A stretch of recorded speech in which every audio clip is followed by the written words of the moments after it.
it's amazing that a few months ago I was living across town and coming here a few times a week to work, because after I took over the gallery, it just became my world. I ended up taking the apartment above it, so I wake up and I'm just immediately at work and at home. Before Templehead, I was probably best known in Chicago as the girl who does pure magical love. I was like, whoa, holy shit. What is this? This is wild. Whoa. I saw this girl kind of feverishly in the corner of the place where we were playing, like running around with like a glue gun in one hand and like sequins and stuff in the other hand. She was furiously like glue gunning stuff to clothes, and I was just like, what the heck is this? It's a blast, it's amazing, it's magical, it's empowering, it's beautiful, it's fun, it's terrifying, and it really pushes everybody who's involved. It's an unforgettable experience. Everyone who's ever been part of a Pure Magical Love show will never forget it. There's like 50 people crammed into this tiny ass living room trying to watch the performance, and I'm like, oh my god, we're all gonna die. Like something is gonna short, everything's gonna catch on fire, we're all gonna die in here. It was really great. Pure Magical Love is considered a band, but I actually think of it as sort of a dance troupe / religion masquerading as a band. I remember I would watch Pure Magical Love and I was like, this is fantastic, I want to do this. I don't even have to have experience, but if you're willing to do anything I tell you, message me. And I thought, oh my gosh, I want to do this. This is some campy, radical shit. This is queer as hell. I love this. I saw Heather Lynn's Pure Magical Love performance and I was completely blown away.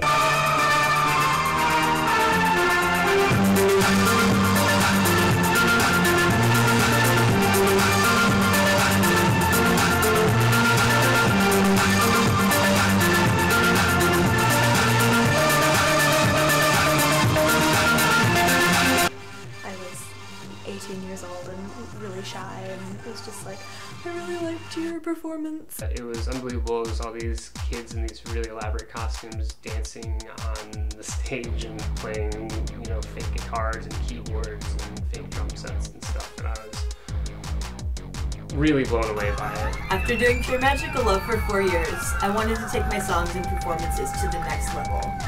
I started working on the opera around the same time that I got a residency at a gallery called Reversible Eye. When I started this opera, I brought in Mike Perkins just sort of to help me translate my musical ideas. My heart skipped a beat just because A, I really wanted to work with her, and B, I've always wanted to work on a large-scale performance project like that. Like, I've been just absolutely dying to work on something like that. So of course I said, oh my god, yes, I will totally do it.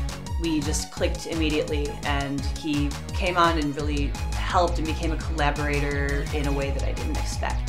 After the genocide, I prayed that my predictions about the fate of humankind would not come to pass, but I have watched every single fear I had transpire, along with things I could have never imagined. This place was meant to commemorate thousands of years of our history, and it took your people just a few years to forget even the existence of history. And they forgot about music, and stories, and art. With every human need eradicated, we've lost a part of our identity, our design, our future. That's what I can't live with. It's based on some of my fears of things that could actually happen in my lifetime, and it takes place in a not too distant future. This was another one of those projects that it's really just something else masquerading as an opera, because I don't know what else to call it. What it really is an eco-terrorist, post-apocalyptic, radical feminist version of Fern Gully in musical form.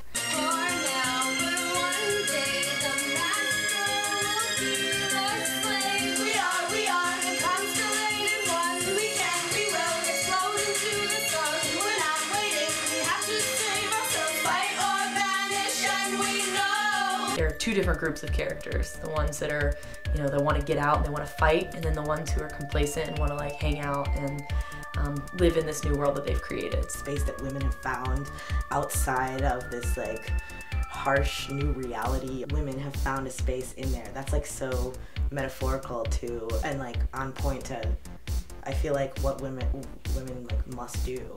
And all the characters were fleshed out based on my interactions with the girls playing them. All the girls came on board in summer of last year, and they have worked so hard. They've stepped up above and beyond anything I would have hoped. Heatherlyn took elements of everybody and wrote them well into the script. And it's a lot more fulfilling, I think, to develop a character that's really kind of akin to your own persona. One thing is that Heatherlyn writes everything. She wrote the whole story, and she makes the whole world.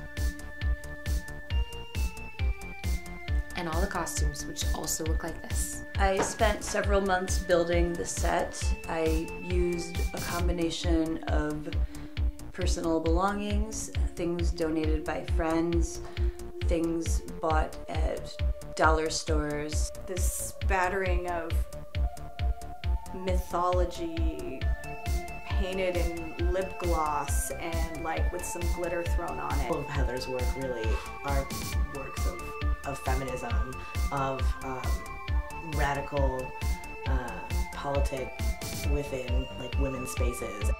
We performed the work in progress at Reversible Eye, and the performance was really great afterward. It was just great. There was a lot of people, totally packed house. The next day we came back, and the owner of the gallery approached us and said that he unfortunately was going to have to close down the gallery. Heather and I were so invested at that point in the opera that we couldn't just let it go.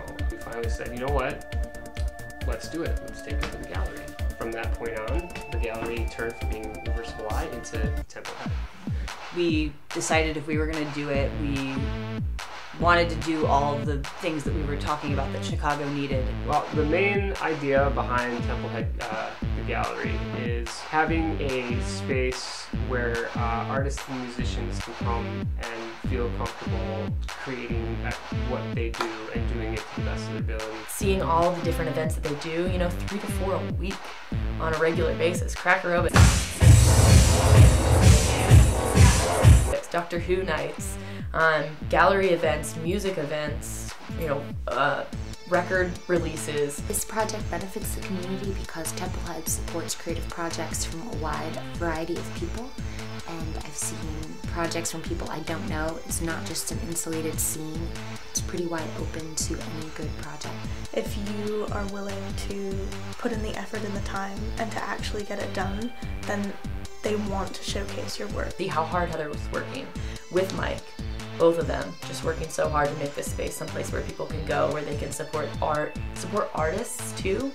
I don't know of any place that's more deserving. I guess I owe Heatherlyn quite a lot. You guys should totally support her. She's made my whole world amazing.